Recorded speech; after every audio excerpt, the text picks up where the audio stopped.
वाह, इसे कहते हैं वीरता। वाह, इससे सिद्ध होता है कि हमने आज तक तुम्हारी वीरता के जो किस्से सुने थे वो झूठ नहीं है। हमें गर्व है कि हमारे राज्य में तुम्हारे जैसा एक परमवीर बालक भी है।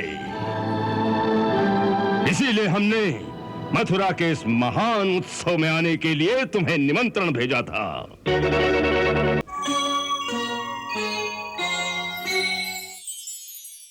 देश विदेश से आए हुए इन योद्धाओं, वीरों और मथुरा की प्रजा के सामने तुम्हें परमवीर पदवी प्रदान करके तुम्हारा राजकीय सम्मान किया जाए।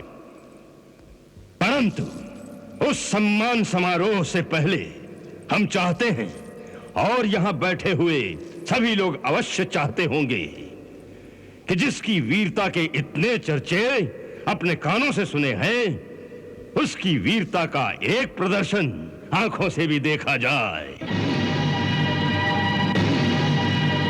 इसीलिए हमने अपने और दूसरे राज्यों से भी 4 चोटी के पहलवान बुलवाए हैं।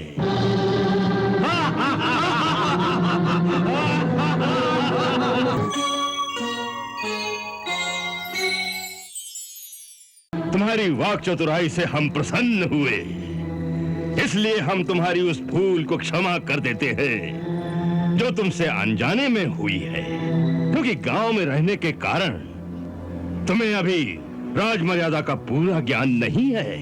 नहीं राजन, हमें राजमर्यादा का भी ज्ञान है, और हम जानते हैं कि पहली बार जब किसी राजा से मिलने जाओ तो खाली हाथ नहीं जाना चाहिए, कुछ उपहार लेकर जाना चाहिए।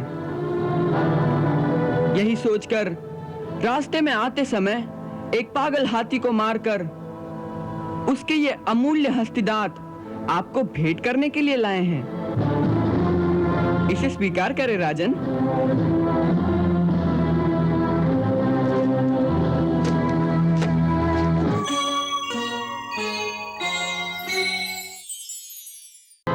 पहली बार किसी राज्यसभा में आए हो, शायद इसीलिए इतनी मर्यादा भी नहीं जानते कि राजा के सामने आने पर राजा को प्रणाम किया जाता है।